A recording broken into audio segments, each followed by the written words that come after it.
இந்த அருமையான நேரிலே அமர்ந்து கொண்டிருக்கின்ற தமிழ்நாடு வியாபாரி சங்கத்தினுடைய தமிழ்நாடு வியாபாரி சங்க பேரனுடைய மாவட்ட தலைவர் என் பாசத்திற்குரிய தம்பி ரத்தனா ஜுவல்லரி உரிமையாளர் ரவிக்குமார் அவர்களே,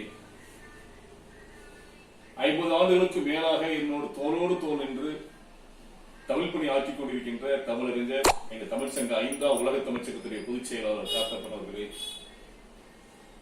அதே போன்று 50 ஆண்டுகளுக்கு மேலாக என்னோடு இணைந்து தமிழ் தொண்டினை செய்து கொண்டிருக்கின்ற என் பாசத்திற்குரிய தம்பி புதுமுறை திருக்குறள் பேரனுடைய பொதுச் செயலாளர் தம்பி ஆசிரியர் அருஜோதி அவர்களே, எல்லாரும் பெயருக்கு ஆசைப்படுவாங்க. ஆனா தமிழுக்காக தன்னுடைய பெயரை தட்சிணாமூர்த்தி என்பதை தென்னன் மாற்றிக்கொண்ட அன்பு சகோதரர் தென்னன் அவர்களே, இன்னும் முன்னால் அமர்ந்திருக்கின்ற இதை பார்த்துக் கொண்டிருக்கின்ற கேட்டுக் கொண்டிருக்கின்ற தமிழ் சங்கத்தை சேர்ந்தவர்களே, வணிக பெருமக்களே, உலகமெல்லாம் பார்த்துக் கொண்டிருக்கின்ற தமிழ் ஆர்வலர்களே, இன்று உலக தாய்மொழி தினம் இந்த உலகமெல்லாம் கொண்டாடி கொண்டிருக்கின்றார்கள். அவரவர்களும் அவருடைய தாய்மொழி தினத்தை கொண்டாடுகின்றார்கள். மலையாளமாக இருக்கட்டும், இந்தியாக இருக்கட்டும், இல்ல உருதுவாக இருக்கட்டும், இந்த உலக நாடுகளில் எங்கெல்லாம் மொழிகள் பேசப்படுகின்றதோ அந்த மொழிகளை சேர்ந்தவர்கள் அந்த நாட்டுடைய மொழியை இன்று தாய்மொழி தினமாக கொண்டாடி கொண்டிருக்கின்றார்கள். அந்த வகையிலே இந்த உலக தாய்மொழி தினத்தை நம்முடைய தமிழ் மொழி தாய்மொழி தினமாக, ஏனென்றால் உலகத்திலேயே மூத்த மொழி நம்முடைய தமிழ் மொழி தான். பல்லாயிரம் ஆண்டுகளுக்கு முன்பாக மொழிகள் எல்லாம் தோன்றுவதற்கு முன்பாக முதலில் தோன்றிய மொழி நம்முடைய தமிழ் மொழி. வரலாற்றுடைய பக்கங்களை புரட்டி பார்க்கின்ற போது நாம் சொல்வதை விட இது ஆய்வு ஆங்கிலேயர் சொல்லியிருக்கின்றார்கள். பல்லாயிரம் ஆண்டுகளுக்கு உட்பட்ட மொழி. முதல் மாந்தன் முதல் மனிதன் தமிழ். இங்கிருந்து அப்படி இந்த கடல் கோள் பிரிகின்ற போதுதான் பல நாடுகளுக்கெல்லாம் சென்றவர்கள் இவர்கள் தான். இன்று கூட சரி, உலக நாட்டின் மற்ற பகுதிகளை பார்த்தால் ஜப்பானா இருக்கட்டும், ரஷ்யாவா இருக்கட்டும், அமெரிக்காவா இருக்கட்டும், எந்த நாடாக இருந்தாலும் சரி, அவர்கள் பேசுகின்ற பேச்சு வழக்கிலே தமிழ் சொற்கள் இருக்கிறது. இது அழகாக எடுத்து தொகுத்து வழங்கி இருக்கின்றார் இந்த ஆங்கில பேராசிரியர். ஆக அற்புதமான அந்த நம்முடைய தமிழ் மொழியுடைய பெருமைகளை சொல்லிக்கொண்டே போகிறார். அருமையா சொன்னார் தம்பி அர்ஜுன் சொன்னார், பேசுவது சொன்னார், இருமொழி கொள்கை என்பதை விட மும்மொழி கொள்கை சிறந்தது. ஏனென்றால் ஒரு குறுகிய வட்டத்திலே அடைந்து கொள்ள வேண்டாம், எல்லா மொழியும் கற்றுக்கொள்ள வேண்டும், எல்லா மொழியும் தெரிந்து கொள்ள வேண்டும். ஏனென்றால் இந்த அரசியல் நடப்பு இருமொழி கொள்கையா இல்ல மும்மொழி கொள்கை? மும்மொழி கொள்கையா இன்றைய அரசியல் நடந்து கொண்டிருக்கின்றது. ஆக 5ஆம் உலக தமிழ் சங்கத்தின் சார்பாக இந்த தாய்மொழி தினத்தை கொண்டாடுகின்ற போது அதை நாம் சிந்திக்கின்றோம். மொழியினால் இந்த மொழியிலே அரசியல் வேண்டாம் என்பது 5ஆம் உலக தமிழ் சங்க கருத்தாகும். இந்த மொழி பேசுவதிலே அரசியல் வேண்டாம். படிப்பு என்பது தேர்ந்தெடுத்த உரிமை. அது அந்த உரிமையை இதை படிக்க வேண்டாம், இதை படிக்க கூடாது, படிக்க தயவு செய்து அரசியல்வாதிகள் நம்முடைய ஒரு குறுகிய வட்டத்திலே சுருக்கிக் கொள்ளாதீர்கள். விரும்பிய மொழியை படிக்கட்டும் அவர்கள். அதையா சொன்ன சகோதரர் தென்னவன் கேட்டேன், அவனுக்கு இருமொழி கொள்கை பிடிக்கிறதுக்கா மும்மொழி கொள்கை பிடிச்சதாங்க? அவர் சொன்னாரு, ஒரு மொழி கொள்கையாக அதை பிடிச்சிருக்கிறார். மனசு அறிவாளியா? என்னுடைய கருத்து அதுதான், ஒரு மொழி கொள்கை தான் நமக்கு தேவை. ஒரு மொழி கொள்கை என்ன? என்னுடைய தமிழ் மொழியை தாய்மொழியை பாதுகாக்க வேண்டும், போற்றப்பட வேண்டும், பெருமைப்படுத்த வேண்டும், பெருமைப்பட வேண்டும். இதுதான் இந்த ஒரு மொழி கொள்கை தான் தமிழருக்கு தேவை. ஏன்னா இன்னைக்கு இந்த காலத்துல ரொம்ப வேதனையா இருக்கு. ஒரு சாதாரண கூலி தொழிலாளி தன்னுடைய பிள்ளையை விட ஆங்கில பிள்ளை சேர்த்து விடுறாங்க. அந்த ஆங்கில பிள்ளை அப்பா சொன்னா அந்த பிள்ளைக்கு அடி, அம்மா சொன்னா அடி, டாடி மம்மி இதுதான் சொல்லணும். இதை விட கொடுமை, வீட்டுக்கு வந்த உடனே அப்பான்னு பிள்ளை கூப்பிட மாட்டாங்க. ஏங்கிற காலம் போயிடுச்சு, டாடின்னு கூப்பிட மாட்டாளா என்று ஏங்கிற காலத்துல வாழ்ந்துட்டு இருக்கோம். அம்மா படிப்பறிவு இல்லாததா இருக்கலாம், ஒரு கிராமத்துக்காரி, அவங்க என்ன செய்யலாம், தன்னைத்தான் பிள்ளை மம்மின்னு கூப்பிடணும். காலம் எப்படி போயிட்டு பார்த்தீங்களா? ஆக ஆங்கிலம் பேசுவதை பெருமையாக, எழுதுவதை பெருமையாக, படிப்பதை பெருமையாக கருதுகின்ற காலத்திலே தமிழ் மொழி கொஞ்சம் கொஞ்சமாக புறக்கணிக்கப்படுகிறது. சமயத்தோட எங்களுடைய மாவட்டத்தில் ரவிக்குமார், மாநில துணைத் தலைவர் நானு, தம்பி காப்பெல்லாம் சேர்ந்து சில மாதங்கள் முன்பாக கடற்கரை பெயர் பலகை தமிழே வைக்க வேண்டும் என்று சொல்லி ஒரு துண்டறிக்கை கொடுத்தோம். அதற்கு தமிழ் வளர்ச்சித்துறை இயக்குனர் திருநெல்வேலி வந்திருந்தார். ஆக நம்முடைய மொழியை நாம் பாதுகாக்க வேண்டும். அதுக்கு ஒரு மொழி கொள்கிறார். எந்த நாட்டிலே ஒரு மொழி அலட்சியப்படுத்தப்படுகின்றதோ அந்த மொழி காலப்போக்கிலே அழிந்து என்று சரித்திரம் காட்டுகின்றது. ஹோமர், பிளாட்டோ, அரிஸ்டோ மிகப்பெரிய தத்துவ ஞானிகள், கிரேக்க அரசுடைய பெரிய தத்துவ ஞானிகள், அவர்கள் பேசிய கிரேக்க மொழி இன்று கிடையாது.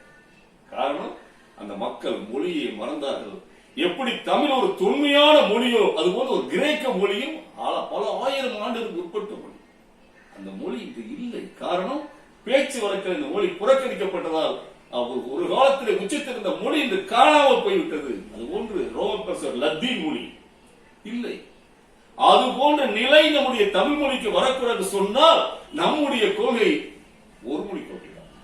என் தாய்மொழி, என் தமிழ் மொழி, அதை பாதுகாக்க வேண்டும், அதை போற்ற வேண்டும். இதுதான் நம்முடைய கொள்கை. எதற்கு படி இந்த மாவட்டத்தில் பேசுவார் சொன்னார். ஒரு பேச மாட்டேன். நான் சொன்னது அருமையான கருத்து. என்ன சொன்னாங்க, இந்தி படிக்க விருப்பப்பட்டவங்க படிக்கட்டும், உருது படிக்க விருப்பப்பட்டவங்க படிக்கட்டும், பிரான்ஸ் படிக்க விருப்பப்பட்டவங்க படிக்கட்டும். படிப்பிலே அரசியல் வேண்டாம். ஒண்ணு இல்ல, நான் அண்மையில ஒரு நாளைக்கு ஒரு செய்தி ஒன்று படிச்சேன். நம்ம தமிழ்நாட்டை சேர்ந்தவர் ஒரிசாவுக்கு போறாரு. முதன்மையான அதிகாரியா இருக்காரு. அந்த நாட்டு முதலமைச்சருக்கு பக்கத்துல முதல் அதிகாரியா இருக்காரு. அவர் என்ன செய்யறாருக்கா, அந்த ஒரிசா மொழியே அந்த ஒரிசா படிச்சு படிச்சு படிச்சு அதை பத்தி ஒரு அருமையான ஒரு நூலை வரலாற்று நூல் இருக்கு. அந்த ஒரிசா மாநில வரலாற்று நூலை ஒரிசா மக்கள் எழுதல, ஒரிசாவின் அறிஞர்கள் எழுதல, ஒரிசாவின் ஆசிரியர்கள் எழுதல. இங்கிருந்து போன தமிழன் ஒரிசா மொழியை படிச்சுட்டு அந்த நாட்டுடைய பண்பாட்டை, கலாச்சாரத்தை, அறிவியலை எழுதி சொன்னா படிப்பை அரசியலாக்கிறார்கள். நீ யாரார் என்ன மொழி படிக்கிறோம் படிக்கட்டும், அதுதான் நமக்கு சிறப்பு. ஆக எங்களுடைய வேண்டுகோள், தயவு செய்து அரசு இந்த மொழிக் கொள்கைகளை நீங்கள் உங்களுடைய அரசியலை பிணைக்காதீர்கள். ஒரு பள்ளிக்கூடத்தில் ஒரு இந்தி படிக்கணும் படிக்கட்டும், அதுக்கு ஆசிரியர் அரசு அமைச்சு தரட்டும். எனக்கு உருது படிக்க வேண்டும் படிக்கட்டும். இன்னைக்கு பிரான்ஸ் போறான், பிரான்ஸ் மொழி தெரிஞ்சாகணும். ஜெர்மனி போறான், ஜெர்மனி தெரிஞ்சாகணும். அப்ப படிக்கணும்ல. அந்த பிரான்ஸ் நாட்டில் போய் பிரான்ஸ் பேசினா தான் அவங்க வேலை கிடைக்கும். அவன் படிக்கிறான் இல்லையா? ஜெர்மனி நாட்டு போல ஜெர்மனி பேசினா தான் அங்க இருக்க முடியும். அதுபோல அந்த மொழியை தேர்ந்தெடுக்கின்ற சுதந்திரத்தை தயவு செய்து அரசியல்வாதிகளே நீங்கள் தலையிடாதீர்கள். 5ஆம் உலக தமிழ்ச்சியின் வேண்டுகோள், இந்தி வேணுமா வேண்டாமா என்கின்ற இதை நீ சொல்ல வேண்டாம். விருப்பப்பட்டவர்கள் படிக்கட்டும். இந்தி படிக்க என்று சொன்னால் படிக்கட்டும்.